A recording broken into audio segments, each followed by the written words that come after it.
Welcome to this video on Writing Standard 3.1. We will discuss how to engage a reader in a narrative and create a smooth progression of events. We will be covering the core standards in writing.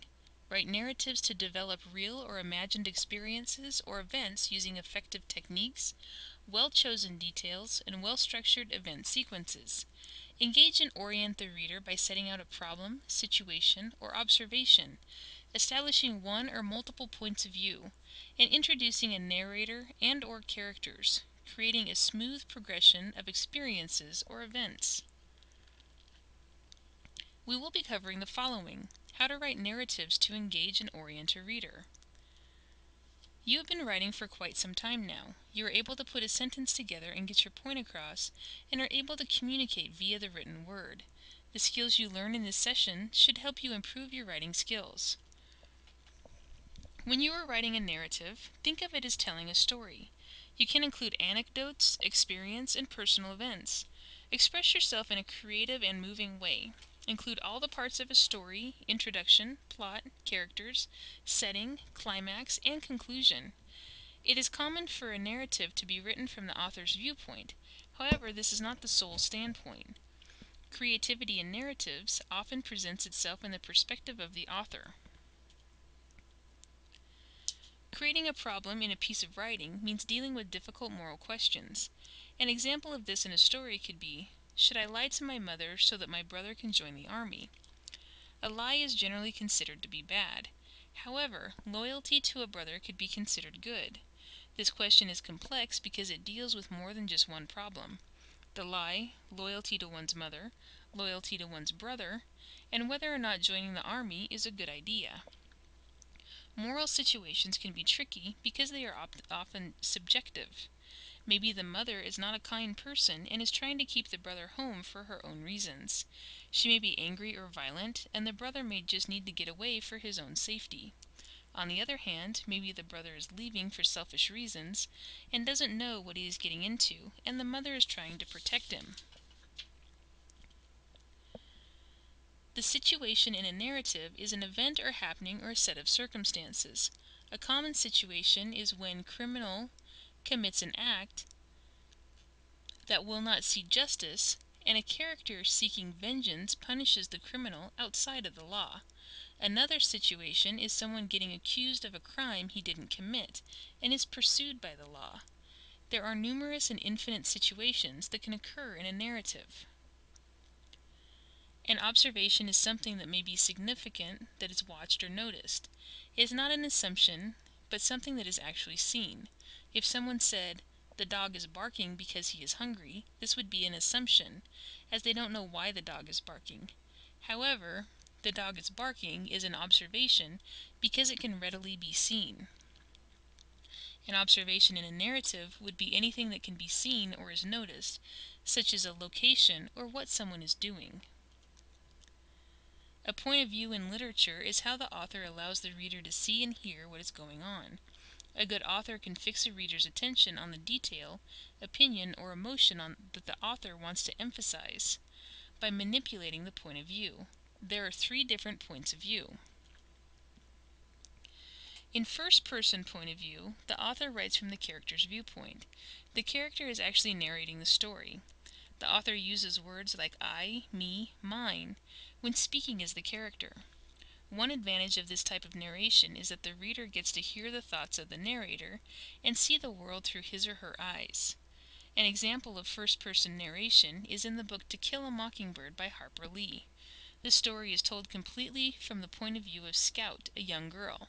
Scout doesn't understand everything that's going on, but the reader does because she gives enough information that it can be inferred.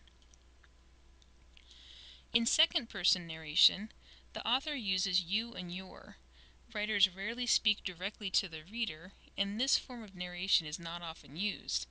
The second-person point of view draws the reader into the story, almost making him part of the action.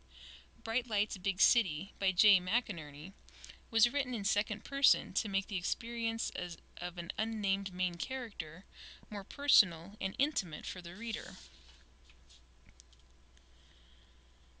Third person is the point of view from an outsider looking in at the action. The writer may use third person omniscient, where the thoughts of every character are open to the reader, or the author may use third-person limited, in which the reader enters only one character's mind. Third-person limited differs from first-person because it is the author's voice, not the character's voice, which is heard in the narration. An example of third-person narration is in Virginia Woolf's novel Mrs. Dalloway. You're in one character's mind at a time. You know of Mrs. Dalloway's thoughts about Peter, the love of her youth. Then later on in the story, you know of Peter's thoughts of Mrs. Dalloway. In a third-person narration, either omniscient or limited, the reader watches the story unfold as an outsider. Most writers choose this point of view. If you can answer the question of who is speaking, you can find who the narrator is. An omniscient narrator will just know things. The narrator is kind of like the author, but has a personality and traits. The narrator must have some kind of a personality, otherwise a story will not hold the reader's interest. At some point, the author may choose to be inside the head of a character, thus introducing that character. Read the following passage from The Lost World by Michael Crichton.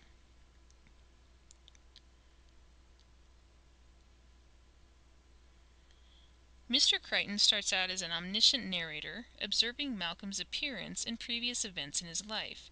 Then he goes into Malcolm's head, stating, "He could not have wished for a more knowledgeable audience," introducing the character.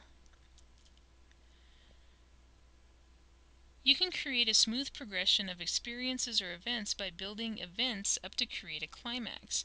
This creates tension and suspense. The tension is a result of conflict and makes the story interesting. Rising action is the ingredients that complicate matters in the plot. It comprises all the decisions, background circumstances, and character flaws to create twists and turns towards a climax. So by setting out a problem, situation, or observation, establishing a point of view, and introducing a narrator or characters, you can create a smooth progression of experiences or events. Almost all authors use these things in some way. Imagine a story where there was never a character introduced and how boring it would be. Or imagine an author skipping from first person to third person to second person to first person limited, etc. This would be confusing to try to follow. These basics are what makes a story interesting and coherent to a reader. An example of this being used properly is in the story The Three Little Pigs.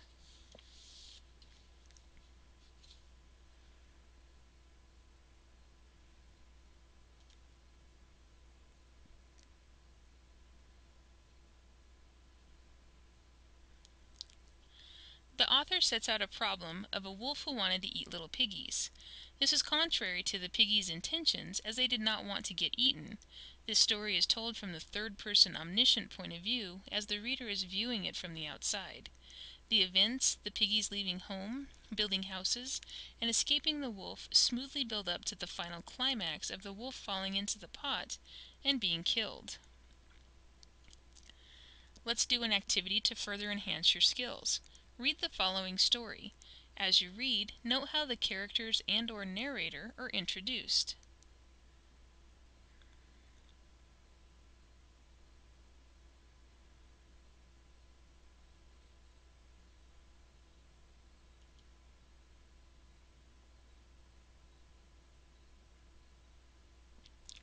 Also note what point of view the story is in, what problems are presented, and how it progresses. How do professional writers use this information? Professional writers lay stories out like this to make them seem more interesting. A story would be boring or confusing without this kind of structure to keep it together and make it an experience to the reader. How can I use this? You can apply these techniques in your own writing to create an interesting and cohesive story or narrative. The story will make more sense in the long run, and if you are doing it for a school assignment, you may receive a higher grade. Why is this important? It's important to write coherently and with a purpose to get your point across. It would be difficult to make your point or tell a story with no structure. As a student, you're expected to know how to write a narrative using all of the techniques we went over to create an engaging story. We've come to the end of our session. We have discussed narratives, problems, situations, observations, points of view, narrators, and characters. By the end of this session, you should be able to do the following. Write narratives to engage and orient a reader. This information should help improve your writing skills. Good luck with your writing.